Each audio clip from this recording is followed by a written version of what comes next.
Hello and welcome back students, હું છું નિશાંત કતિરા અને આ વિડીયોમાં આપણે શીખવાના છીએ મોસ્ટ ઇમ્પોર્ટન્ટ સમપ્રમાણતાનું મૂળભૂત પ્રમેય. 3 રીતે પૂછી શકે છે આ પ્રમેય પણ તમને. સમપ્રમાણતાનું મૂળભૂત પ્રમેય લખો, અથવા થેલ્સનું પ્રમેય લખો, અથવા આવી રીતે આખું વિધાન આપેલું હશે અને તમારે નક્કી કરી લેવાનું, સમજી લેવાનું કે આ સમપ્રમાણતાનું છે. વિધાન શું છે જુઓ. જો ત્રિકોણની કોઈ એક બાજુને સમાંતર દોરેલી રેખા બાકીની બે બાજુઓને ભિન્ન બિંદુઓમાં છેદે તો સાબિત કરો કે તે બાજુઓ પર કપાતા રેખાખંડો તે બાજુઓનું સમપ્રમાણમાં વિભાજન કરે છે. સમપ્રમાણ લખેલું હશે એટલે તમને આઈડિયા આવી જશે કે સમપ્રમાણતાનું પ્રમેય છે. ફર્સ્ટ ઓફ ઓલ તમને ખબર છે આપણે શું કરશું? આકૃતિ દોરશું. સૌથી પહેલાં ત્રિકોણ ABC દોરીએ.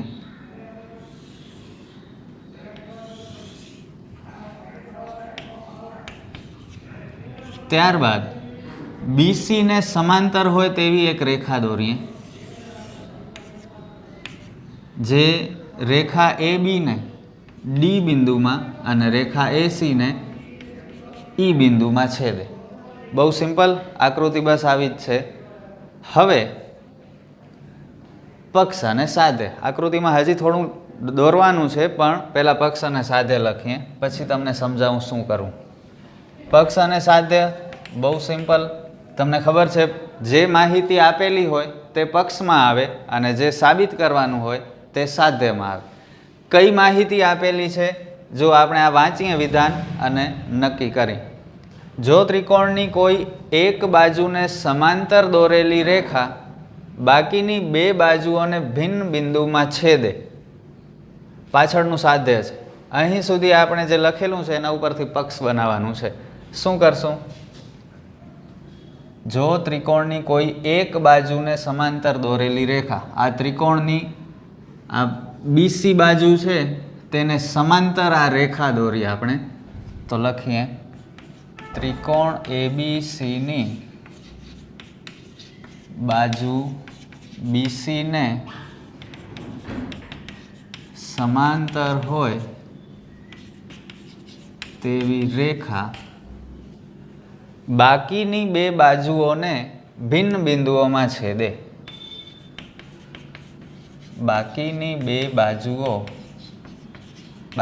બાજુઓ કઈ? આ BC સિવાયની બે બાજુઓ AB અને AC. AB અને AC ને અનુક્રમે AB ને ક્યાં છેદે છે? D. અને AC ને E. D અને E બિંદુમાં છેદે છે. બસ, તો આ થયો પક્ષ. થોડું મોટું છે પણ ઘોકશો તો યાદ નહીં રહે. સમજીને આ વિધાન વાંચવાનું, આકૃતિ સમજવાની, ત્યારબાદ લખશો તો યાદ રહી જશે. કંઈ નથી, બહુ ઇઝી છે. ત્યારબાદ સાધ્ય. સાધ્ય એટલે જે સાબિત કરવાનું છે. શું સાબિત કરવાનું છે જુઓ.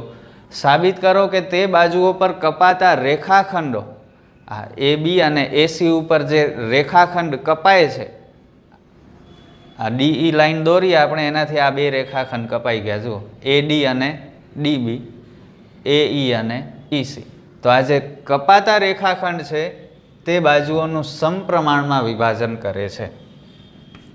તો AD છેદમાં DB બરાબર AE છેદમાં EC. ક્લિયર થઈ ગયું? બસ, બહુ ઇઝી હતું. પક્ષ અને સાધ્ય. હવે સાબિતી.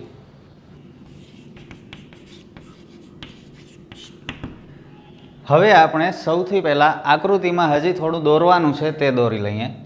સૌથી પહેલાં આપણે આ BE ને જોડી દેશું અને ત્યારબાદ CD ને જોડી દેશું. એવી જ રીતે D માંથી એક વેધ દોરશું, DM, આ AC ઉપર, અને E માંથી બીજો વેધ દોરશું, EN, જેનો પાયો બનશે AB. ઓકે, તો આવી આકૃતિ થશે આપણી. બહુ સિમ્પલ છે. હવે આના વિશે આપણે લખીએ, હમણાં જે આપણે અંદર દોર્યું એના વિશે. ચાલો, શું કર્યું?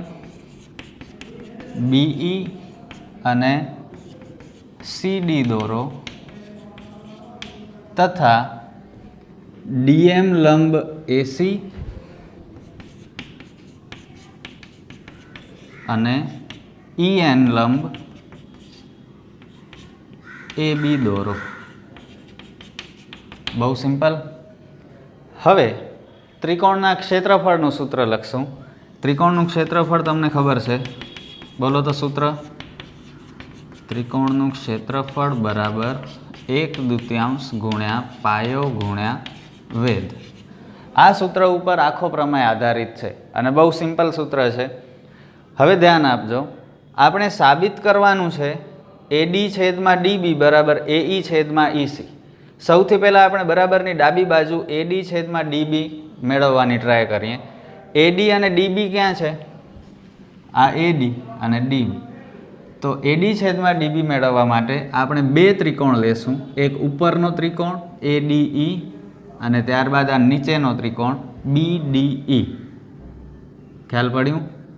તો એના બંને ત્રિકોણના સૂત્ર લખશું ક્ષેત્રફળના. ત્રિકોણ એડીઈનું ક્ષેત્રફળ પૂરું લખો તોય ચાલશે. ત્રિકોણ એડીઈનું ક્ષેત્રફળ અથવા માત્ર એડીઈ, આ 3 અક્ષર લખીએ તો સમજી જવાનું કે ત્રિકોણ એડીઈના ક્ષેત્રફળની વાત થઈ રહી છે. ઓકે, 1/2. ચલો, પાયો કયો છે? પાયો એડી અને એના ઉપર વેધ કયો? ઈએન. પાયો એડી, વેધ ઈએન. એવી જ રીતે આ નીચેનો બીજો ત્રિકોણ બીડીઈ, એનું ક્ષેત્રફળ માત્ર બીડીઈ જ લખશું. 1/2 પાયો ડીબી અને વેધ. તમે કહેશો સર વેધ તો છે નહીં આના ઉપર. તો આ જે ઈએન વેધ છે તે ઈએન વેધ આપણે અહીં પણ છે એમ ધારી શકીએ. ઓકે, તો આ ઈએન વેધ માત્ર આ એડી માટે નથી, આ ડીબી માટે પણ છે. આ ડીબીની ઉપર પણ છે એમ આપણે સમજી શકીએ છીએ, ધારી શકીએ છીએ. તો વેધ થશે ઈએન. ઓકે, હવે આ બંને ત્રિકોણના ક્ષેત્રફળનું આપણે ભાગાકાર કરશું. એટલે આ અંશમાં આ છેદમાં એડીઈનું ક્ષેત્રફળ છેદમાં ત્રિકોણ બીડીઈનું ક્ષેત્રફળ 1/2 ગુણ્યા એડી ગુણ્યા ઈએન ભાગ્યા 1/2 ગુણ્યા ડીબી ગુણ્યા ઈએન. હવે જે કાંઈ કટ થઈ શકતું હોય તેને કટ કરી નાખીએ. 1/2 કટ, ઈએન કટ, એટલે બચ્યા શું? એડી છેદમાં ડીબી બચ્યા અને નામ આપો પરિણામ 1. તો એનો મતલબ એડીઈનું ક્ષેત્રફળ છેદમાં બીડીઈનું ક્ષેત્રફળ બરાબર એડી છેદમાં ડીબી. હવે આ ડાબી બાજુ મળી ગઈ એડી છેદમાં ડીબી.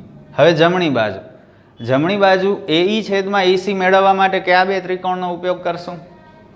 આ ઉપરનો ત્રિકોણ તો આવશે જ એડીઈ અને નીચે માટે ડીઈસી. આ બીજો ત્રિકોણ ડીઈસી. ફરીથી આ ત્રિકોણના ક્ષેત્રફળના સૂત્રમાં આપણે કિંમત મૂકીએ. ત્રિકોણ એડીઈનું ક્ષેત્રફળ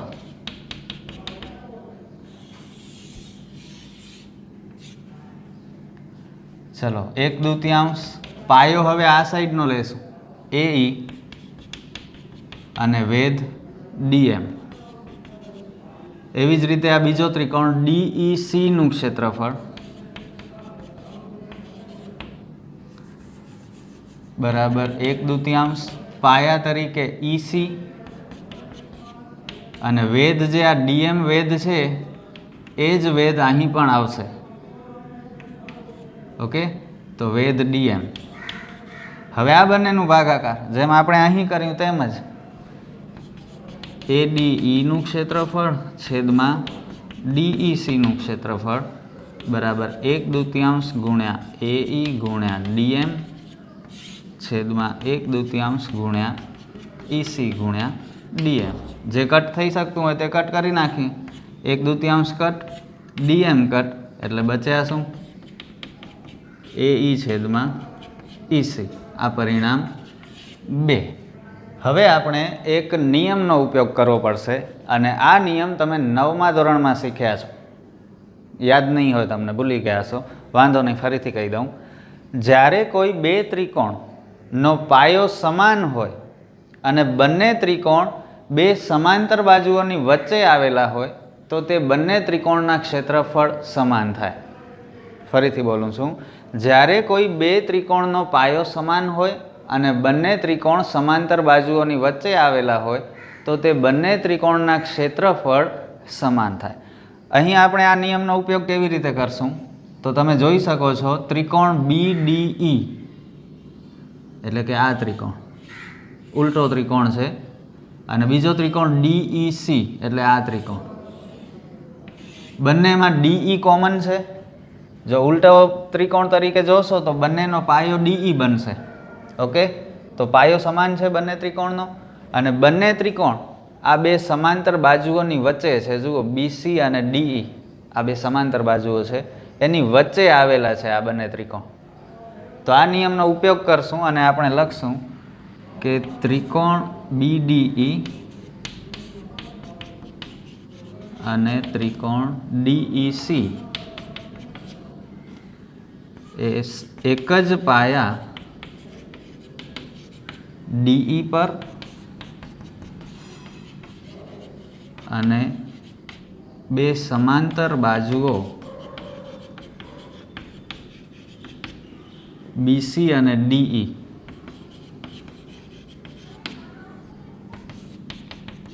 ની વચ્ચે આવેલા છે.